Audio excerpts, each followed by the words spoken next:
안녕하세요. 레일더 비디오 레더비입니다.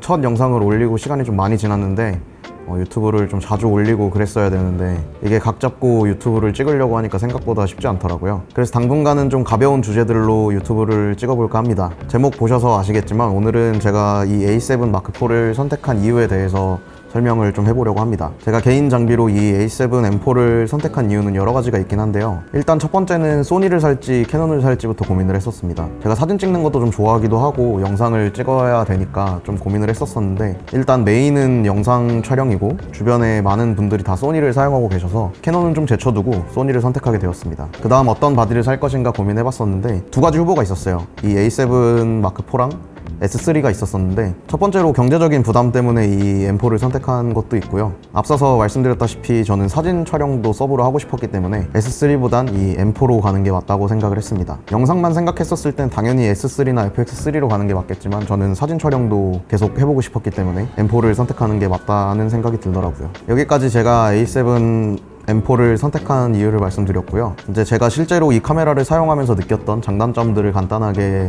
소개시켜 드릴까 합니다. 물론 저는 이 카메라에 대한 전문적인 지식은 아직 많이 부족하기 때문에 제가 그냥 실사용해보면서 느꼈던 점들을 여러분들한테 설명드리도록 하겠습니다. 일단 첫 번째로 소니답게 오토포커스가 상당히 마음에 들었습니다. 제가 페스티벌 촬영이나 슈퍼레이스 이 레이싱 영상들을 촬영을 할 때 매뉴얼 포커스를 사용하기에는 생각보다 많이 어렵기 때문에 오토포커스를 놓고 사용을 했었는데요. 역시 소니답게 오토포커스는 정말 말도 안 되게 잘 잡히는 것 같더라고요. 아직까지 사용하면서 포커스에 대한 불만이나 이런 것들은 한 번도 없었습니다. 그 다음은 영상 사진을 전환할 때 이 휠 하나로 바로바로 전환할 수 있다는 게 상당히 편했는데요. 특히 페스티벌 촬영을 갔었을 때 아티스트 분들을 영상으로 찍고 제 주변 지인들을 사진으로 찍어주고 싶을 때 바로바로 왔다 갔다 할 수 있는 그 기능이 너무 편했습니다. 다이얼 하나로 바로 사진과 영상이 전환이 돼서 빠르게 영상을 찍다가 사진을 찍고 사진을 찍다가 영상을 찍고 할 수 있었습니다. 그렇게 사진을 찍을 때 M4는 제가 알기로 사진이 3,300만 화소로 알고 있는데요. 그렇다 보니까 사진 찍을 때도 전혀 무리 없이 잘 찍고 나중에 후보정을 할 때도 생각보다 편하게 작업을 할 수 있었습니다. 지금 보여드리는 사진들이 제가 이 M4로 촬영을 했던 사진들인데요. 제가 후보정을 좀 못하는 것도 있긴 하지만 그래도 평균 이상의 성능을 보여주는 것 같았습니다. 그리고 이 스위블 디스플레이인데요. 영상을 찍을 때 핸드로 찍는다거나 아니면 사진을 찍을 때도 손으로 들고 찍을 때 각도를 제가 이렇게 편하게 조절할 수 있으니까 촬영할 때 상당히 용이한 것 같더라고요. 이렇게 장점을 설명해 드렸고 그 다음 단점을 몇 가지 설명드리자면 제일 큰 건 4K 60 프레임으로 찍을 때 크롭이 된다는 점이 많이 불편했습니다. 특히 페스티벌 촬영할 때 제가 가지고 있는 렌즈가 2470이다 보니까 크롭이 많이 돼서 24mm로 찍어도 화각에 대한 제한이 좀 많이 있는 것 같더라고요. 물론 렌즈를 많이 가지고 계신 분들은 광각 렌즈를 사용해서 촬영을 하시면 크게 무리 없이 촬영을 하실 수 있을 겁니다. 그 듀얼 베이스 ISO를 지원을 하는 걸로 알고 있는데 베이스 ISO가 3200으로 알고 있어요. 저조도 환경에서 촬영을 하실 때 M4를 사용하시면 생각보다 조금 어두운 걸 느끼실 수 있을 겁니다. 그래도 소니답게 노이즈가 그렇게 많이 끼지는 않았던 것 같아요.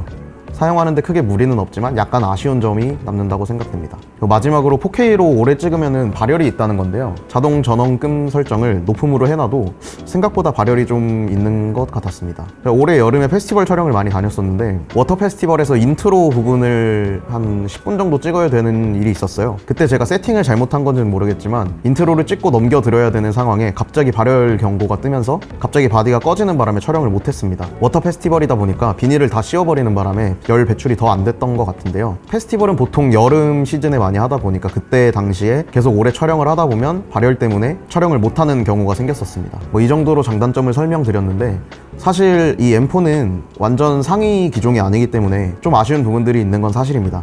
그래도 가격 대비 가성비가 굉장히 좋다고 생각이 되는 바디고요. 제가 개인적으로 제일 아쉬웠던 부분은 4K 60에서 크롭이 많이 된다는 거였습니다. 그것만 아니었었다면 사실 그냥 전향 쓰기에 나쁘지 않은 바디라고 생각을 합니다. 물론 렌즈를 제가 많이 가지고 있었으면 다른 광각 렌즈들로 렌즈를 바꿔서 촬영을 하면 됐겠지만 제가 개인 장비로는 2470 GM밖에 없기 때문에 화각적인 면에서 좀 많이 아쉬웠습니다. 물론 더 넓은 화각이 필요하다고 하면 4K 60을 포기하고 30이나 24프레임으로 찍어서 화각을 확보할 수도 있긴 했었는데 후작업으로 슬로우 모션을 줘야 될 때 4K 60이 아닌 이상 슬로우 모션을 줄 수가 없기 때문에 어쩔 수 없이 4K 60으로 찍어야 되는 경우가 많았습니다. 그래서 그 부분이 제일 아쉬웠고요. 다른 부분들은 사실 아쉬울 뿐이지 사용하는데 전혀 지장은 없었다고 생각이 됩니다. 물론 이제 저는 영상이 더 메인이기 때문에 2023년에는 꼭 FX3를 살 계획을 하고 있습니다.